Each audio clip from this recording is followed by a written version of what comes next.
I saw the signs.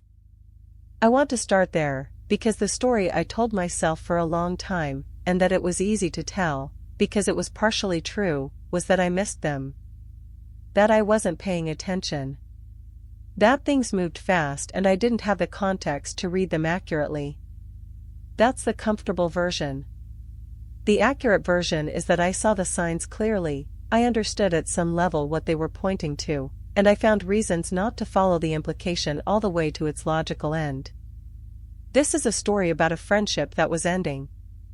I know that sounds small, friendships end all the time, and the mechanisms of their ending are rarely dramatic. But this friendship had been mine for 15 years, and the ending was something I could see approaching and chose not to acknowledge, and the not acknowledging had a cost for both of us. Her name was Simone. We'd met in our early 20s and been close through most of our adult lives.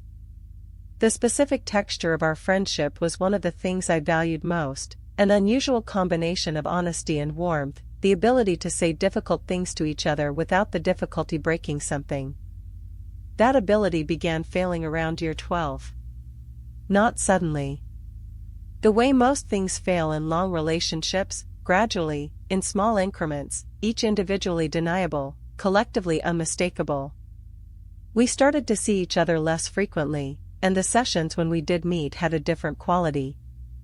Lighter. More surface. The conversations that used to go somewhere real were staying in the shallows. I noticed this and filed it as a phase. People get busy. Lives diverge. The rhythm of closeness changes. What I was not examining was why. Not the logistical why, we did both have more demands on our time. But the deeper why, whether the friendship was still providing, for both of us, what it had provided before.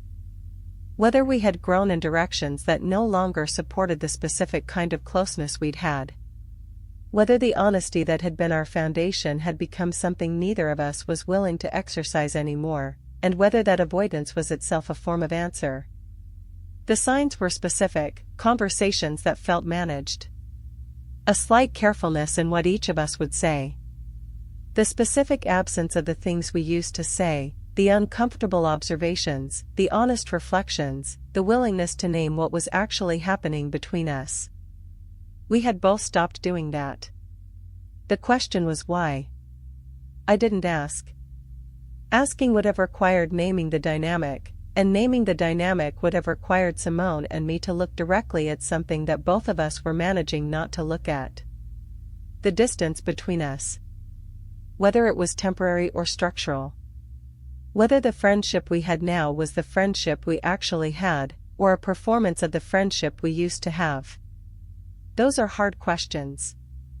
I didn't want to ask them because I didn't want the answers. The friendship ended by fading.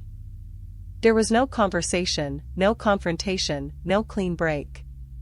Just a gradual decrease in contact over about 2 years until the contact was so infrequent that not having it was indistinguishable from not having it at all. What I wish I'd done, not as a guarantee of a different outcome, but as a matter of honesty, was name it. Not accusatorially. Just clearly. Something like, I notice we're different lately.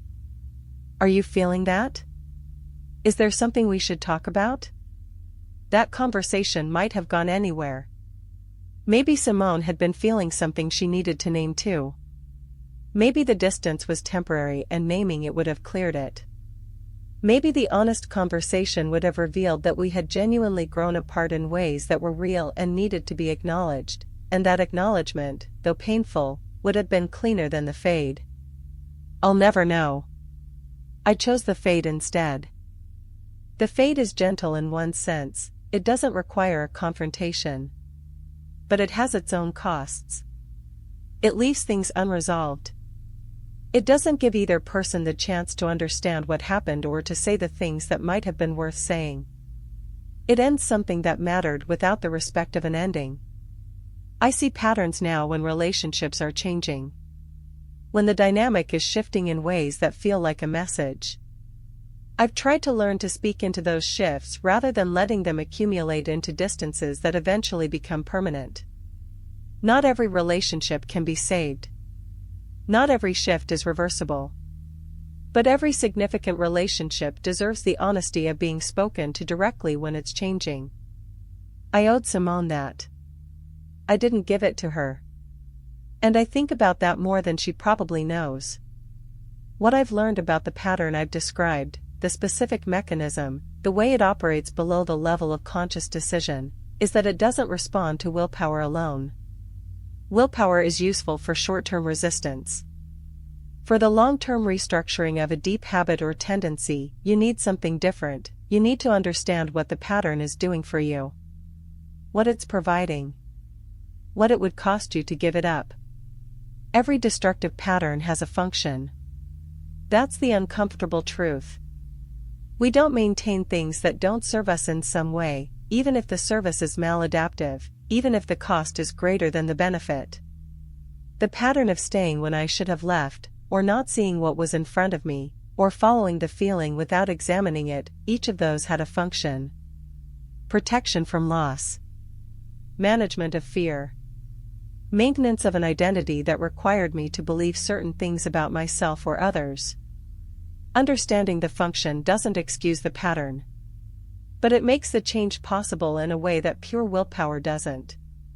Because once you understand what the pattern is doing, you can ask, is there another way to meet that need?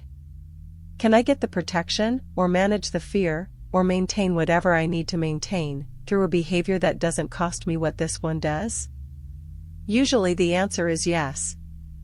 Usually there is a better path to the same destination. You just have to be willing to find it, which requires first being willing to admit what you were trying to reach. That's the hardest part. Not the change itself. The honesty that makes change possible. I'm still working on it. I think everyone is.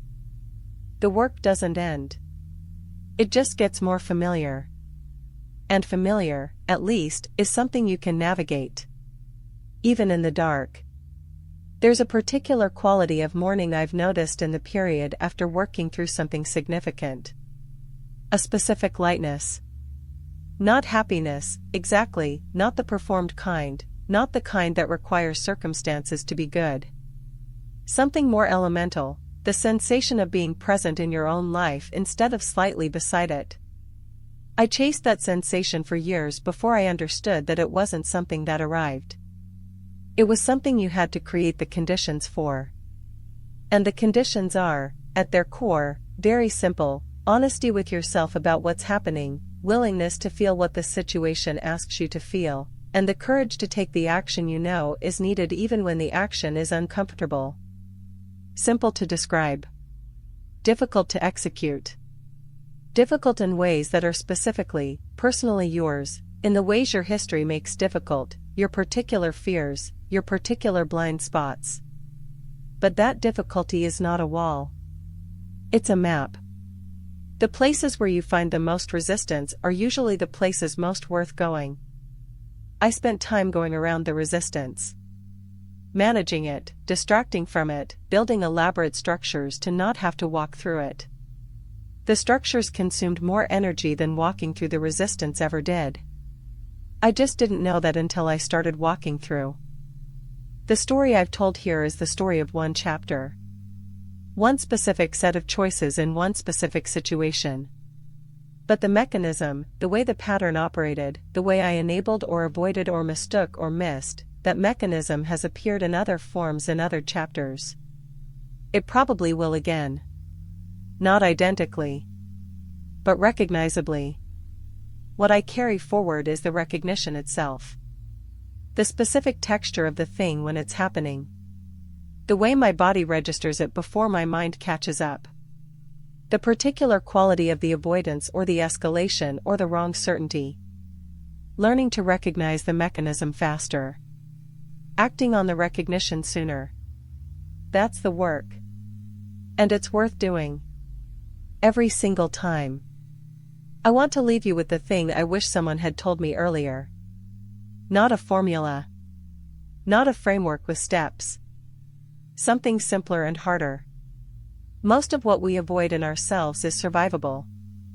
The feeling we don't want to feel, the conversation we don't want to have, the truth we don't want to acknowledge, we avoid them because we believe, on some level, that having them will break something.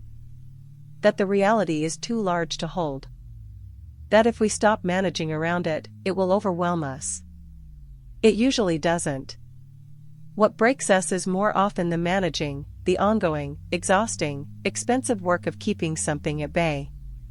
The thing itself, when we finally let it in, is almost always more survivable than the anticipation of it.